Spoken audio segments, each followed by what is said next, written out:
గత కొద్ది కాలంగా జరుగుతున్నటువంటి పరిణామాలు ముఖ్యంగా అభివృద్ధి లేదని, ఉపాధి ఇచ్చిన హామీలు అమలు చేయడం లేదని, తర్వాత పరిశ్రమలు రావడం లేదని, ఇలా కూటమి ప్రభుత్వం చేసినటువంటి హామీలు నెరవేర్చడం లేదని ప్రశ్నించిన వారిపై కేసులు పెడుతున్నటువంటి పరిస్థితి.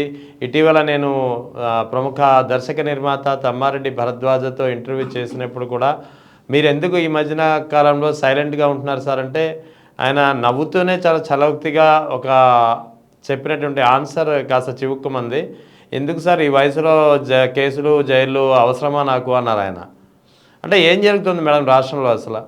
సార్ ఎప్పుడైనా మనం ఒకటే చెప్తాను సార్. మేధావి మౌనం రాష్ట్రానికి విపత్తండి. ఒక తమ్మారెడ్డి భరద్వాజ్ గారు గాని, లేకపోతే ఇంకెవరైనా గాని, వారికి తెలిసిన సమాచారంతో ప్రజల్ని చైతన్యపరచకపోతే అది రాష్ట్రానికి చాలా విపత్తు జరుగుతుందండి. గత గవర్నమెంట్‌లో జగన్ గారి గవర్నమెంటా, లేకపోతే చంద్రబాబు గారి గవర్నమెంటా నాకు తెలీదు కానీ, పర్యావరణాన్ని ఎక్కడన్నా డ్యామేజ్ జరుగుతుంటే ఖచ్చితంగా దాని గురించి కేసులు వేసేటటువంటి జస్టిస్ గోపాల్ గౌడ్ గారు, అదే మాదిరిగా బొలిశెట్టి సత్య గారు వీళ్ళందరూ పర్యావరణాన్ని కాపాడుతారండి. అంటే నదులు కలుషితం అవ్వకుండా, పర్యావరణం కలుషితం అవ్వకుండా చూసేటటువంటి బాధ్యతలో కొంతమంది పనిచేస్తుంటారు. అప్పుడు మాకు అర్థమైంది ఏంటంటే గూగుల్ డేటా సెంటర్ అండి. మీకు ఈ మధ్య కాలంలో వైజాగ్‌లో వచ్చినటువంటి గూగుల్ డేటా సెంటర్. ఇదే గూగుల్ డేటా సెంటర్ ఏదైతే ఉందో దీనివల్ల అంటే ఈ గూగుల్ డేటా సెంటర్ గురించి చెప్పాలంటే 100 కంప్యూటర్లు, 1,00,000 కంప్యూటర్లు, కోట్ల కంప్యూటర్లు చేయలేని పనిని ఒక గూగుల్ డేటా సెంటర్ చేసేస్తుంది. అంటే త్రూ ఏఐ ద్వారా. దీని ద్వారా ఒక 200 నుంచి ఒక 500 లోపు ఉద్యోగాలైతే వస్తాయి. అంతకు మించి రావు. త్రూఅవుట్ అరౌండ్ ఒక 300 పైన అవును. ఉద్యోగాలు అంతకు మించి ఉండవు. సో ఈ కానీ ఉద్యోగాలు కూడా పర్యావరణ పరంగా చాలా చాలా హాని కలుగుతుంది. సార్ పర్యావరణం అని చెప్పుకుంటే మనం ఏమనుకోవాలంటే ఒక ఇంట్లో కంప్యూటర్ ఉందనుకోండి ప్రజలకు అర్థమయ్యే హ్మ్. భాషలో. ఆ కంప్యూటర్ యాహ్! ఉన్న దగ్గర ఏసీ పోయిందంటారు. అది హ్మ్. కంప్యూటర్‌కి మంచిదే కాదు. కంప్యూటర్ ముందు కూర్చున్న మనకి కూడా మంచిది. ఎందుకంటే ఆ హ్మ్. ఏసీ నుంచి, ఆ సీపీయూ నుంచి, ఆ ఇన్వర్టర్ నుంచి లేకపోతే అక్కడి నుంచి సంబంధించినటువంటి కొన్ని ఏదైతే కంప్యూటర్‌కి సంబంధించిన ఐటెమ్స్ కొంత హీట్ జనరేట్ అవుతదండి. అది మనకి మంచిది కాదు. కంప్యూటర్‌కి మంచిది కాదు. కంప్యూటర్ కూడా డ్యామేజ్ అయిపోతది. AC yeah! లేకపోతే కంప్యూటర్ పని చేయమంటుంటారు చూడండి. సో అదే మాదిరిగా అంత కొన్ని కోట్ల అంటే గిగావాట్‌కి సంబంధించినటువంటి ఒక నిశ్శబ్దమైనటువంటి computer data centre, Google data centre లాంటిది దేశ విదేశాలలో రిజెక్ట్ చేసినారండి. చాలా యెస్. దేశాల్లో ఎగ్జాక్ట్‌లీ. మనకి లిస్ట్ ఔట్ కూడా ఉంటది. చాలా దేశాల్లో ఇది పెట్టుకుంటాము అంటే వాళ్ళు యాక్సెప్ట్ చేయలా. ఎందుకు చేయలేదు మరి. యాక్సెప్ట్ చేయలా? ఎగ్జాక్ట్‌లీ. ఫర్ సపోజ్ సముద్ర తీరంలోనే ఉంటే వాటికి మంచిదనుకోండి. ఎందుకంటే త్రూ ఔట్ కేబుల్స్ సముద్రంలోంచి వేయాలి. సింగపూర్ నుంచి వేసే కేబుల్స్ అవి. సముద్రంలోంచే ఉండాలి.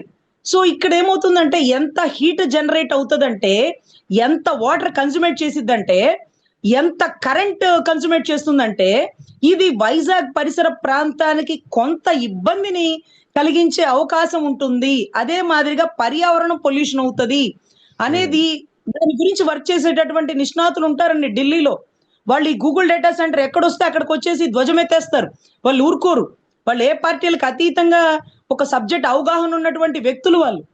సో నాకర్థమైందేంటంటే, నేను తెలుసుకున్న సమాచారం ఏంటంటేనండి, ఒక దగ్గర దగ్గర ఒక 8 దేశాల వరకు ఈ గూగుల్ హ్మ్. డేటా సెంటర్‌కి పర్మిషన్ ఇవ్వలేదటండి.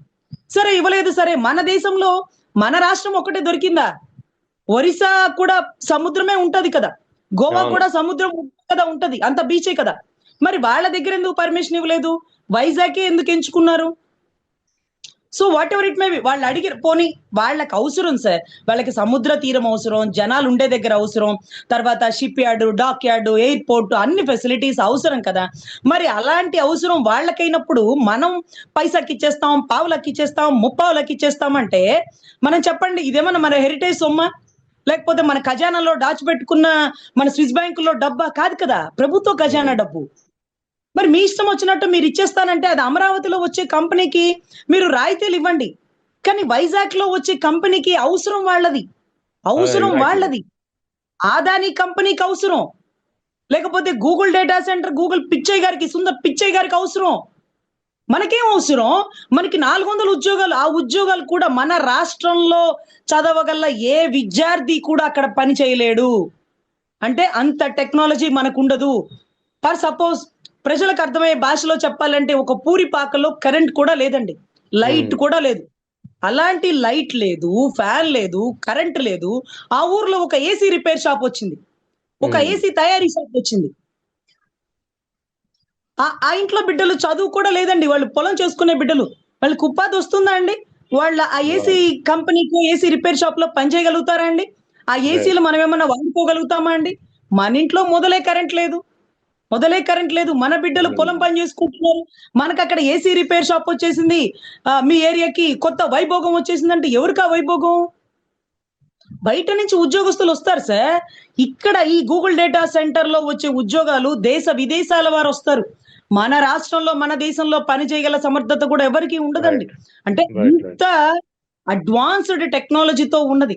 అందులోనూ పోలవరం గనక పూర్తయితే దగ్గర దగ్గర 3500 గ్రామాలు దాటుకొని వైజాగ్‌కి నీరు తీసుకురావాలన్న ప్రాతిపదిక నడుస్తుంది. ఇంతవరకు అది పూర్తవ్వలేదు కానీ పూర్తయితే అక్కడికి నీరొస్తది. అది అవును. తాగునీరు. ఆ తాగునీరు కూడా ఇప్పుడు మొత్తం కన్జ్యూమేట్ చేసేది Google data centre. Current. Exactly. Current విపరీతంగా కన్జ్యూమేట్ చేసేస్తుందండి. ఫర్ సపోజ్ ఏసీ ఉంటే మీటర్ స్లాబ్ ఎంత పెరిగిపోతది? ఫ్యాన్‌లు ఉంటే ఎంత పెరిగిపోతదంటే కొన్ని లక్షల ఏసీలు, కొన్ని లక్షల కంప్యూటర్లు ఒకే చాట ఉంటే ఎంత కరెంట్ కన్జ్యూమేట్ అవుతదండి? దాన్ని అవును. చల్లబరచడానికి ఎంత వాటర్ కన్జ్యూమేట్ అవుతదండి? సో వీటి నుంచి సముద్రంలోంచి ఏసే కేబుల్ వల్ల అక్కడ, అక్కడ అసలు మనకి డాక్యార్డ్, షిప్‌యార్డ్‌లో మెయిన్ మనకేంటంటే చేపలు, రొయ్యలు, ఎగుమతులు అవన్నీ జరుగుతా ఉంటాయి కదండీ! సో వాటికి ఎంత ఇబ్బంది? ఆ కేబుల్స్ నీటిలోంచి రావడం వల్ల ఎన్ని అంటే దానికి సంబంధించిన చేపలు, అక్కడ ఉండేటటువంటి జీవరాశులు, సముద్రంలో ఉండేవన్నీ చనిపోతుంటాయి. సో చాలా, చాలా డ్యామేజ్ అయితే జరుగుతదండి. కానీ వైజాగ్‌కు చాలా సంక్షిప్త పరిస్థితుల్లోకి వెళ్ళిపోయే పరిస్థితండి. ఎందుకంటే వాటర్ మొదలే వాళ్ళకి దొరకదండి. మేము అవును. హైదరాబాద్‌లో ఎప్పుడైనా ఎగ్జామ్ రాయడానికెళ్ళినప్పుడు పర్ మంత్ మేము హాస్టల్ రూమ్‌లో ఉన్నప్పుడు 3500, 4000 తీసుకుంటారండి. కానీ వైజాగ్‌లో ఆంధ్ర యూనివర్సిటీలో నేను ఎల్ఎల్ఎం ఇంటర్నేషనల్ లా చేసినానండి. అక్కడ ఎగ్జామ్‌కెళ్ళిన ప్రతిసారి దాని ఎదురునే ఉంటాయి హాస్టల్స్. హ్మ్. ప్రతిసారి 6000 తీసుకుంటారు. ఇదేంటమ్మా అవునండి. క్యాపిటల్‌లో లేకపోతే భాగ్యనగరం, హైదరాబాద్‌లోనే 4500 తీసుకుంటారు. మీరేంటి 6000 అంటే మాకు వాటర్ దొరకవండి. ఎగ్జాక్ట్‌లీ. మాకు వాటర్ దొరకవు. మేము ట్యాంకర్‌లను తెచ్చుకోవాలి. సో మాకు రేట్ ఇంతే ఉంటది అనన్నారు. అర్రె! మమ్మల్ని పోషించడానికే బయట నుంచి గెస్ట్‌గా వచ్చిన 10 మందిని 10 రోజులు ఉండే వాళ్ళని పోషించడానికే వాటర్ కన్జ్యూమేట్ అవుతుంటే, అచ్చంగా దిగిపోయే కంపెనీలకి ఎంత వాటర్ కన్జ్యూమేట్ అవుతదండి? అవును. అందులోనూ దేశ విదేశాలలో ప్రతి ఒక్కరు ఉండగలిగినటువంటి ఒక నగరం ఏదన్నా ఉంటే అది వైజాగ్ అండి. వైజాగ్ మేబీ ఆన్ మాత్రమే. షిప్‌యార్డ్, డాక్‌యార్డ్ లేకపోతే సైనిక్ వీటన్నిటికి ఉంటది కదా! సో, అటువంటి ఏరియాని ఈరోజు కలుషితం చేసేస్తున్నాం మేము. ఎందుకంటే రామానాయుడు స్టూడియో కానీ, లేకపోతే సాఫ్ట్‌వేర్ కంపెనీలు కానీ మొట్టమొదట అడుగుపెట్టింది విజయవాడలో కాదండి వైజాగ్‌లోనే. యాహ్! రైట్. వైజాగ్‌లోనే. సో, అటువంటి ఏరియా డిమాండ్ డిమాండ్ ఉంది. గూగుల్ డేటా సెంటరోడు డబ్బులిచ్చి కొనుక్కుంటాడు స్థలాన్ని.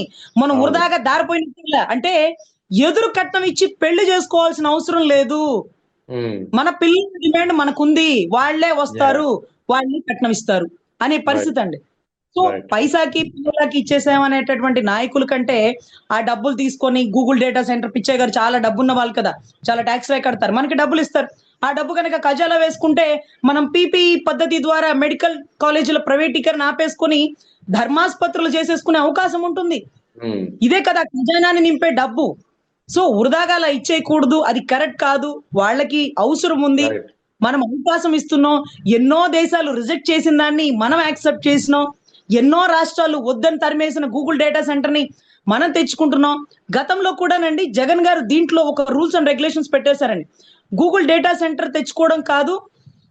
దీనికి సంబంధించి 16,000 నుంచి 20,000 ఉద్యోగాలు కల్పిస్తానంటేనే మీకు పర్మిషన్ ఇస్తాను హ్మ్. అంటూ ఆ ఎంఓయూ కూడా చాలా నెలలు డిలే అయిందండి. అమర్నాథ్ గారికి తెలుసు ఆ విషయం. చాలా అవును. డిలే అయింది. అరె! వచ్చిన దాన్ని ఏంటి మళ్ళీ జగన్ గారు ఆపేస్తున్నారు అంటే కాదు కాదు. ఎందుకది 200, 300 ఎవరికి ఉపయోగపడతాయి? ఆ దేశం వాళ్ళో, పక్క రాష్ట్రం వాళ్ళో చేస్తారు గానీ మన బిడ్డలకి అంత ఉండదు. సో ఖచ్చితంగా మంచి డేటా సెంటర్‌ని లేకపోతే డెవలపింగ్ సెంటర్‌ని ఇక్కడే పెట్టాలి. ఎందుకంటే హ్మ్. డేటా సెంటర్ ఇక్కడ పెడుతున్నారు. డెవలపింగ్ సెంటర్ కర్ణాటకలో పెట్టుకుంటారంట. అవును. అదేంటది? డెవలపింగ్ సెంటర్ పెడితేనే మనకి ఉద్యోగాలొస్తాయి. డేటా సెంటర్‌లో ఆ సబ్జెక్ట్ అవగాహన మనకుండదు. సో 16,000 నుంచి 20,000 ఉద్యోగాలు కల్పించాలంటూ డిమాండ్‌తో ఒక ఎంఓయూ చేసుకున్నారండి. అది అదాని గ్రూప్‌తో. ఇప్పుడు ఇది అదాని గ్రూపా? లేకపోతే సుందర్ పిచ్చయ్ గారి ఆధ్వర్యంలో నడుస్తున్న గూగులా అనేది చదువుకున్న ప్రతి ఒక్కళ్ళు ఆహ్, అంటే పబ్లిక్ డొమైన్‌లో వెళ్లి చూసుకుంటే తెలుస్తది. అంటే హ్మ్. అదాని గ్రూప్‌ని తెచ్చింది జగన్ గారైతే, గూగుల్ గారిని తెచ్చింది లోకేష్ గారు. ఆయనే నవగళ, యువగళ నాయకుడు అంటూ వీళ్ళు జాకీలేసి లేపుతుంటే గతంలో ఆదాని గ్రూప్ తో మనం పెట్టుకున్నటువంటి ఎంఓయు, అప్పుడు జగన్ గారు అడిగినటువంటి డిమాండ్ 200, 300 ఉద్యోగాలకి అంత భూమి మేమివ్వం, 16,000 నుంచి 20,000 ఉద్యోగాలు కల్పిస్తామని మీరు డిమాండ్ గా ఎంఓయులో రాసిస్తేనే యాక్సెప్ట్ చేస్తాము అంటే దగ్గర రైట్ దగ్గర రైట్ 8 నెలలు ఎంఓయు డిలేడ్ అయిందండి. దాని గురించి మనం ప్రస్తావించుకోవాలి. ఎనీవే ప్రజలకు ఉపాధి కల్పించాలి, ప్రజలకు ఉపయోగపడాలి. అదే రకంగా ఈ ఏదైతే జనరేట్ చేస్తున్న విపరీతమైన హీట్ ని సముద్రం గ్రహించగలుగుతది. అదే మాదిరిగా వాటర్ కన్స్యూమేట్ అవుతది. ఆ రైట్ తర్వాత కరెంట్ కన్స్యూమేట్ అవుతది. పర్యావరణాన్ని కొద్దో గొప్ప పొల్యూషన్ జనరేట్ చేసే దాంట్లో ఇది కీలక పాత్ర పోషిస్తుంది. కరెంట్ ఇప్పటికే బాగా పెరిగిపోయింది, కరెంట్ రేట్లు. మీటర్ రేట్లు పెరిగిపోతున్నాయి కాబట్టి సో ఇంకా కూడా ఇక్కడ ఎక్కువ పవర్ ఇది కన్స్యూమేట్ చేసిందనుకోండి, వైజాగ్ లో యూనిట్ ధర పెరిగిపోయే అవకాశం ఉంటుందేమో. రైట్ రైట్ సో ఎనీవే మంచి అవకాశం రాష్ట్రానికి. అందున మన రాష్ట్రంలో వైజాగ్ నగరానికి తీసుకొచ్చినటువంటి నాయకులకి ఎవరికైనా గానీ గొప్ప విషయమేనండి. కానీ గతంలో జగన్ గారు మాట్లాడింది ఒకటి విన్నాను సార్. అదొకటి ప్లే చేయాల్సి ఉంటుంది మనము. ఆయన ఏమన్నారంటే ఇది ఇక్కడికి రావడానికి గల కారణం దీంట్లో ఎంతో కష్టపడి ఆదాని గ్రూప్ వారు ఇచ్చినటువంటి అవకాశం, అదే మాదిరిగా సింగపూర్ గ్రూప్ వారు ఇచ్చినటువంటి అవకాశం, అదే మాదిరిగా సెంట్రల్ ఇచ్చినటువంటి ప్రోత్సాహం అంటూ ప్రతి ఒక్కరిని పొగిడినారండి. వీరు మాత్రం ఒక్క లోకేష్ గారే గూగుల్ పిచ్చయ్య గారిని అక్కడ ఫోన్ చేస్తే ఇక్కడ వచ్చి కూర్చొని ఎంఓఈ చూసుకొని వెళ్ళిపోయారు. అది ఒక్క లోకేష్ గారి వల్లే సాధ్యం అవుతుంది అని అలా జాకీలేసి లేపేస్తుంటే ఇది ఇక్కడికి రావడానికి గల కారణములైనటువంటి సింగపూర్ వారికి కూడా ధన్యవాదాలు చెప్పినటువంటి వ్యక్తులు ఎక్కడ? నేను ఒక్కడనే తెచ్చేసినాను, క్రెడిట్ మొత్తం నాకే అంటున్నారా? క్రెడిట్ చోరీ చేస్తున్నారా అనేది ఇక రాష్ట్ర ప్రజల విజ్ఞప్తికి వదిలేయాలండి. Right madam, thank you.